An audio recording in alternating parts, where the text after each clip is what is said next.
Welcome, everybody, to another edition of Working Together. I'm Bishop Ronnie Crudup, Diocese Bishop for the Fellowship of International Churches, and also Senior Pastor for New Horizon Church International here in Jackson. And glad to be here with this program that is a program of Working Together Jackson and Working Together Mississippi. And I welcome each and every one of you to this program today and pray that you are doing well. Listen, we're going to have a great program today, so thank you for joining us, and take the opportunity to, also share this and get some more people involved with us in this forum today. Of course, as always, if you'd like to give us a call and make some expressions, we would welcome that as we get into our program and our discussions today. Of course, this program is brought to you by Working Together Jackson and Working Together Mississippi. Working Together Jackson and Working Together Mississippi are a community organizing organization. Working Together Jackson and Working Together Mississippi have actually been in Jackson and Mississippi since the early 90s.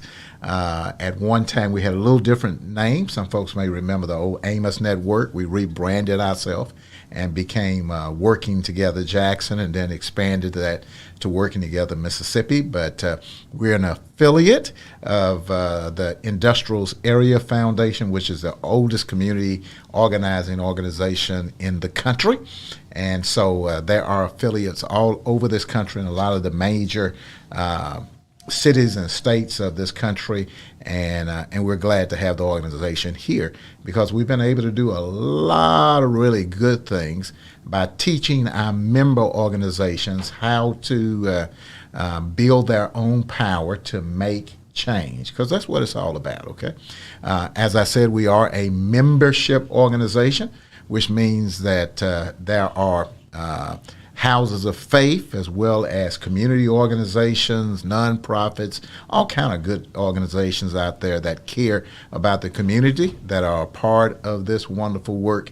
And we would invite you and your organization also to be a part of this. And so maybe you are a part of a church, a mosque, a synagogue. Maybe you're a part of a neighborhood association.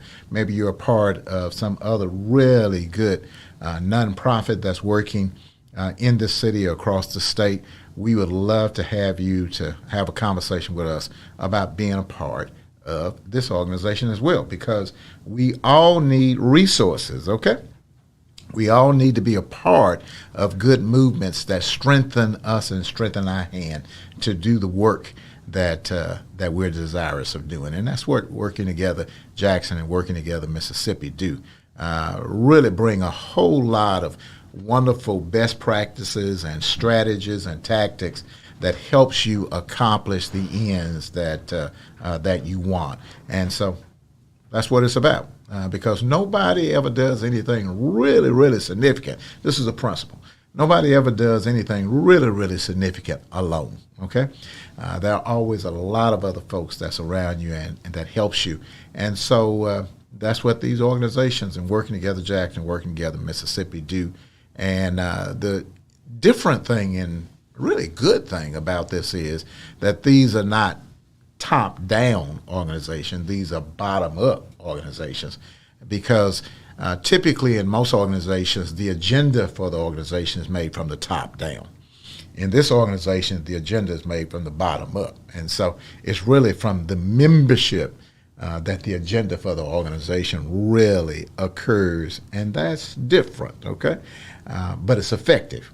It works. And so if you want to know more about us, we've got a Facebook page out there you can go to for Working Together Jackson, okay? You can also Google us, and you'll find us there. And so you'll be able to make contact with us, with our organizers, or with others, and find out a lot more information. We love it when people want to look at us and, and appraise the work that we do. Because I understand the skepticism that's out there so often today among folks in terms of organizations, and first, people value their time. Certainly, they value their money, because if you're a part of the organization, there is a cost to be a part of the organization, because the way that we fund what we do Certainly there are grants and other monies that we go after, but also our institutions help fund this work because it has a good value for them. If you're going to be a part of something like this, then you need to know that you're going to get a good value for the dollar that you spend. And I guarantee you, okay, if you're a part of this, you're going to find out that it's some of the best money that you spend to be a part of something like this, okay? Because we're all a part of a whole lot of other things that, it's nice. You do them just because you're a part. But if you want something that's really, really effective for you, and as I said, you get a lot of bang for your buck, then Working Together Jackson and Working Together Mississippi are that institution. So be a part of it, okay? Well, listen, there's a lot that I want to talk about because so much is going on, certainly on the national scene. We've got these funerals that are now taking place in Buffalo. We've got these funerals that are taking place in Uvalde, Texas, and other places. The crazy thing is that we center on those two because they're the two big ones. But I was looking at something today. We've had well over 200 mass shootings, which means multiple people have been shot this year. We've only had 150 some days or something like that. I mean, it's crazy.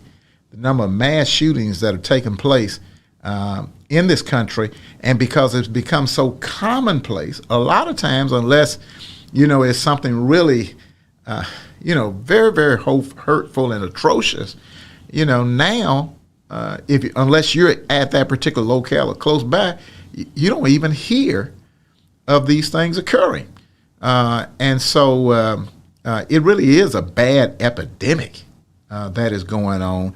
And we got to get some change, okay? That's got to be some change. And so, the question of what we do is a critically important one because, you've got competing causes out there, and sometimes it looks like it's a Republican, Democrat. The truth is more really to some degree, people that are, if you will, Second Amendment versus those who have, that don't see Second Amendment as an overall guiding principle. The truth is we all believe that in some sense you ought to have rights to bear arms if you want to, okay? But at the level that we're having things now, many of us, and I would be one of those people who would believe that though I believe in the rights to bear arms, and if you want to have a firearm at your house to protect your property, your person, and things like that, and give you more comfort, certainly you ought to have that right to be able to do that. I don't think that's, from a preacher, that's not sinful or anything like that. You ought to have that. If you determine you don't want to have that, then, you don't have to have that. But in America, we do have rights. But now we're talking about something that goes beyond basic rights to have the kind of firepower. The question is, did the original framers really ever envision you having an automatic weapon, okay, an AK-47 or AR-15, these kind of things? Certainly would have never envisioned anything like that. Is that a right that you have? And when does there come the point where the sheer hurt and pain that this kind of weaponry inflicts upon citizens and the lives that are taken in this country becomes so overwhelming that even if you are, a gun rights person, no matter how much you think you ought to have, quote, for your sporting enthusiasm and all of this, when is enough enough? How many people have to lose their lives before, we say enough is enough? And, and then you shape that around, all of the things that are said, particularly for people who tend to be on the gun rights side of this, who say, well, it's not a gun issue, it's a mental health issue, okay? Or if you say something crazy like Senator Ted Cruz said, he says it's not a gun issue, it's a door issue, okay, referring to the fact that the door at the school was not locked. And so, I don't want to rehearse all that. You know all of the stuff that's been said about that and in terms of that. And so, what do we do? Because certainly, if you look at it just kind of on the surface, you would say that the Republicans are really holding this up. And as the basketball coach Steve Kerr said, you got 50 senators up here who've determined that right is more important than the lives of children.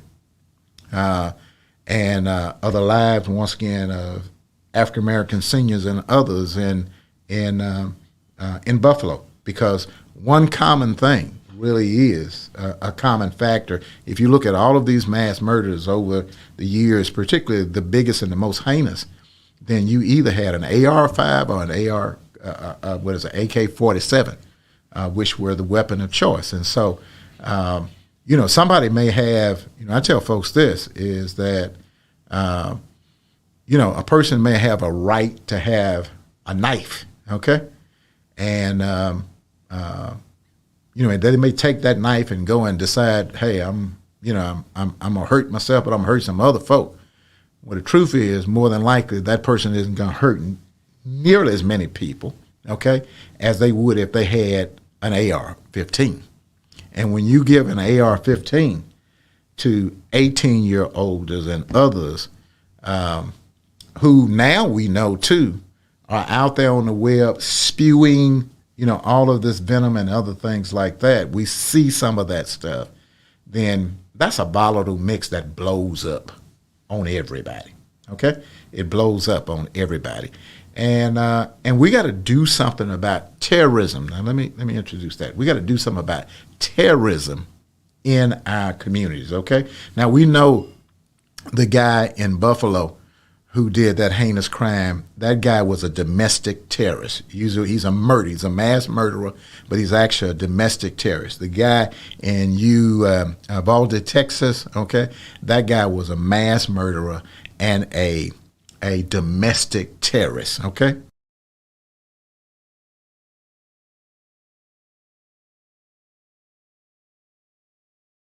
Truth is, we just had a 12-year-old child shot in this city, actually right down the street from the church where I pastor, okay?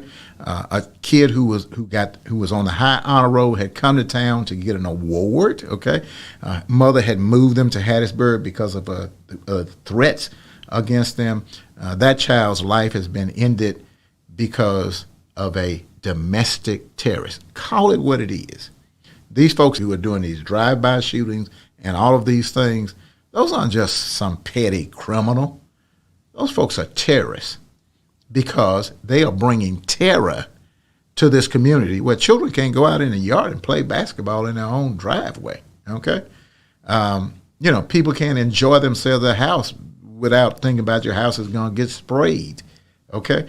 And these days, if you got teenagers, particularly teenage boys, and they offend somebody, or, my Lord, if they themselves are a little thuggish, then even more, it brings a sense of terror to the entire family and neighborhood, because sometimes you have people spraying the wrong house. They're shooting at the wrong house because they thought the person lived somewhere else.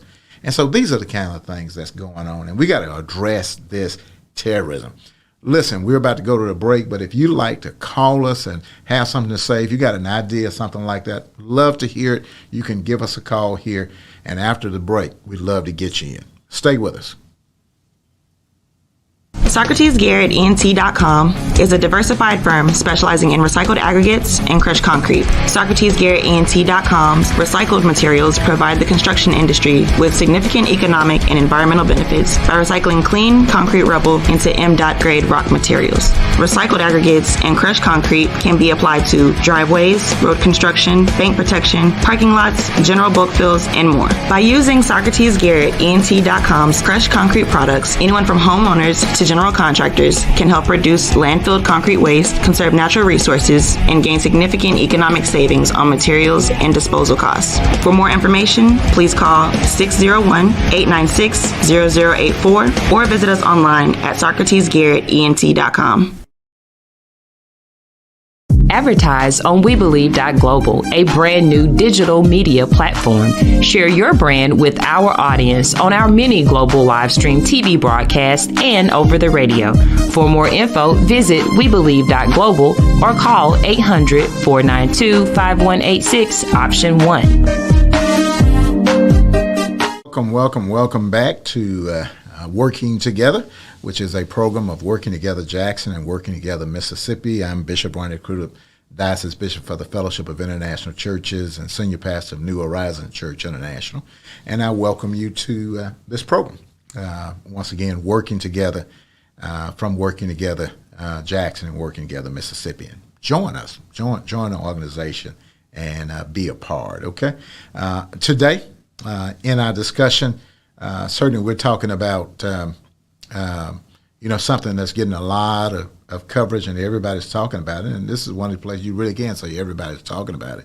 We're talking about the sad circumstance of affairs of crime and what I want to determine and classify as terrorism that is going on in our community. And before the break, I talked about the fact we know that the guy in Buffalo, we know the guy in Uvalde, Texas, were both domestic terrorists.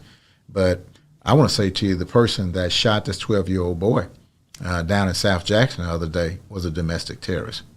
And other folks who are going around spraying cars, with guns, are shooting at one another in the streets. You got that kind of thuggery that's also going on. These folks will pull up beside one another and start firing at one another.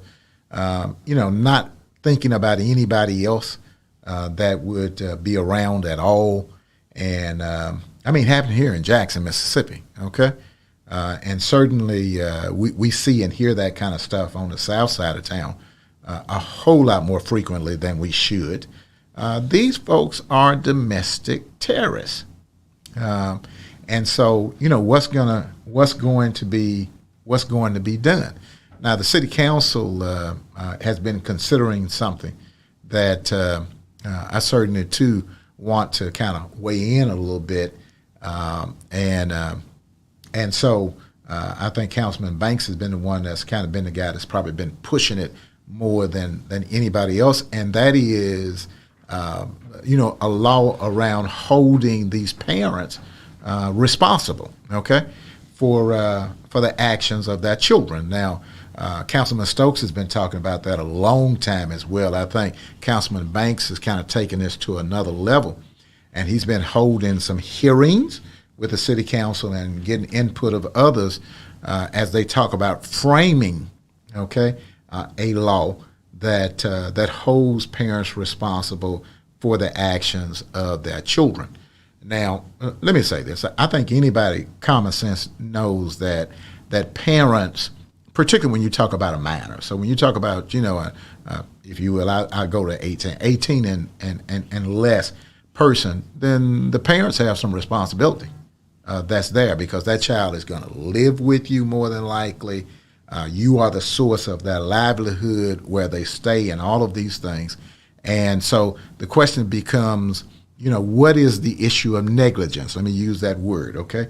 What is the issue of negligence? And if a parent knows that their child is harboring weapons, use this word, weapons of mass destruction in their house, that stuff is being stored in their house, not only the guns, the automatic weapons, but the ammo and all of these other things like that.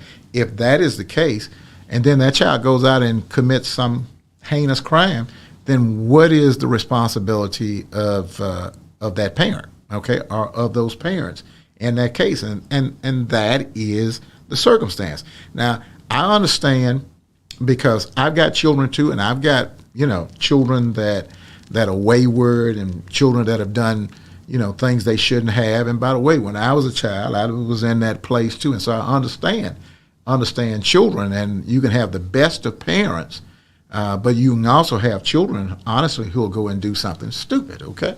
And so what is that parent's responsibility? I think it comes down to the issue is negligence, okay? Is that parent negligent, and what does negligence look like? That's what's got to occur. I totally agree that there has to be some kind of responsibility and some accountability of parents. It was brought to me just the other day that, one of the suggestions was that parents start at various points in times going into their children's rooms and checking the room out and see what's in there. Because if you got a child that goes out real late, is gone all times of an hour and things like this, we say this all the time. If you got children that they got money on them, they're buying all this expensive stuff, that they don't have a regular job or any of these kind of things like that, more than likely that child is also a carrier of some weapon of mass destruction. And so what's your responsibility in that? Okay? I would say this to you.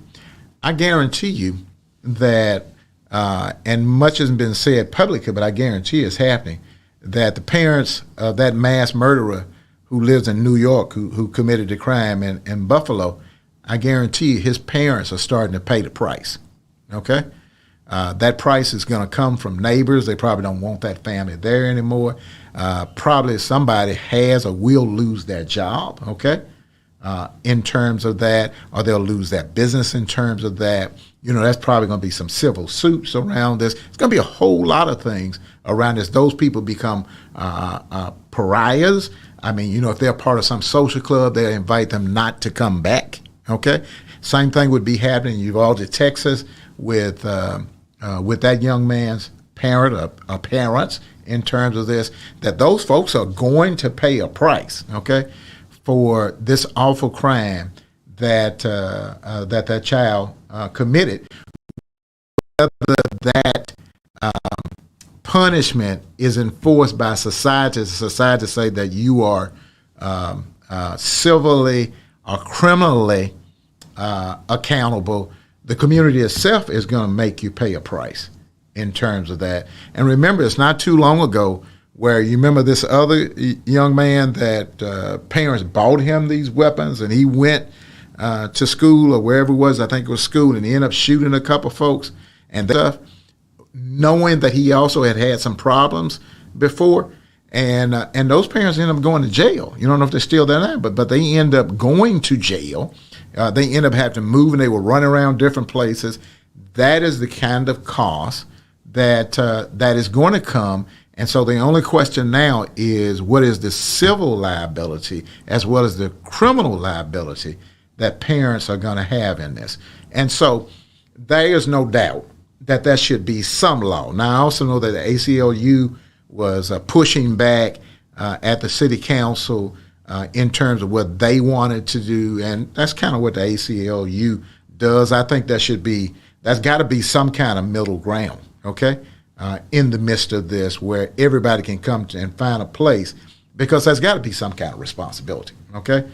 Parents just can't wave their hands and say, oh, we don't have any responsibility, okay? No, we're accountable. If you've got people under your roof, certainly if you got minors, but for that matter, if you got a person in your house and they 25 or they 30 and they become a mass murderer and they're in your house, we got to ask what's reasonable for you to know about that person that is there. And so if they're in your house, then you got to hold some kind of responsibility for that, okay? You're an accessory in some kind of way. It's kind of like we talk to our young folks all the time at the church about the fact that, listen, you got to be careful, particularly boys. You got to be careful what car you get into. You ride with a bunch of guys and they saying they're joy riding. First, you don't even know, do you know this car? You know this car is owned by this young person or the young person's parents. If not, it could be stolen, okay? And if you're caught in a stolen car, even though it's not yours, you still have some responsibility. If those folks stop and rob somebody, okay, and God forbid hurt somebody or kill somebody, even more, you are an accessory to the fact, and you're going to do some time around that, even though you're not the main perpetrator. But if you're hanging around perpetrators, as the Bible says, be not deceived, evil company corrupts good morals. And so, we have to talk to our children about that. And all of us, if you aren't talking to your children like this, then you've got to talk to your children about this, because we see this kind of stuff way too often. And now we're having to take this to say, what is the parental responsibility when that kind of stuff comes out of their house? I think that there's a responsibility, okay, that the parents are the homeowner has to take if they've got somebody in their house that is a terrorist. Because that's what it is. You got somebody who's going to bring terror to the community, then you need to know that. And you need to ask the question, what is it that would keep my child from becoming a terrorist? Or even better, does my child have terrorist tendencies? Is my child a terrorist in waiting? All they're looking for is the right circumstance, and they end up a terrorist. Well, that's what happened with the guy here in Uvalde, Texas. Is, as I understand it, he didn't have a record. He didn't have a criminal record of anything that he had been charged for, okay? But you have a guy here who doesn't have a criminal record, who goes and commits one of the most heinous crimes ever. Because when you start murdering children, and remember this, murdering children from your community, murdering children, if you will, that are of your race, who are Latin or Hispanic, of your folk in your community, that's something, that's another level of demonic. And it is demonic, okay? That goes there. And so how does a person like that, who apparently does not, I talked about this in a message I did about complaint, his complaint was not financial. He went and bought those weapons. He bought all that ammo, body armor, and all that. So his issue wasn't money, okay? It is said that he had a very expensive truck he was driving, so access to nice transportation was not his complaint. Apparently, the basic thing that he needed, his family was provided for him, and so probably he was middle class or a little higher in terms of affluence and access to money and things. So, what was his complaint that would cause him to go down historically as one of the worst mass murderers, terrorists, domestic terrorists in this country? And so, could your child, your niece, your nephew end up being that kind of person? Because the kind of things that they're espousing, the kind of things that they're saying. It ain't funny now. Somebody talking about, I blow everybody else up in here. That ain't funny no more. You say this kind of, you don't know me, I go get my stuff and I do something. And that kind of stuff ain't funny. It ain't a joke no more. And so what kind of responsibility? If you heard folks talking this way, so-and-so has been saying this kind of stuff. They say, hey, before school is over, I'm going to do something to folks. If you heard your children talk about it, you can't just take that as an idle threat anymore. Oh, I didn't think he was going to do anything like that. You hear that kind of stuff, you got to do something. You got to ask a question. What responsibility do all of us have when we hear that kind of stuff now? And so this law, I think that the city council needs to put in some level of law. Certainly, I think there's a whole lot more discussion that needs to come around it, but parents got to have some kind of responsibility. And so there's got to be law that pushes this forward, okay? That's got to be some kind of responsibility. Because I can see that for myself. Because once again, if I own property and I allow certain kind of things, then I'm negligent, okay? And because we all live together and we all need to hold ourselves accountable. Well, listen, as my time is almost up today, Once again, I want to invite you to be a part of Working Together Jackson and Working Together Mississippi. You can go to Facebook and you'll find us there. You can Google us there and be a part of the good work that we're doing. We're working on some really good circumstances and things right now all the time. And so I want to invite you. You've got an organization. Get your organization. Check us out. Talk to us. Come and be at some of our events. Monthly, we have a gathering. You can come and be a part of that. We want you to be involved because I know that when you come, you're going to be helped yourself. Until the next time, thanks for being here with us, working together. Do you have something to say? Do you want your voice heard? Join the We Believe Global lineup. Be the star of your own show. For more info, call 800-492-5186, option number 1, or visit online at webelieve.com.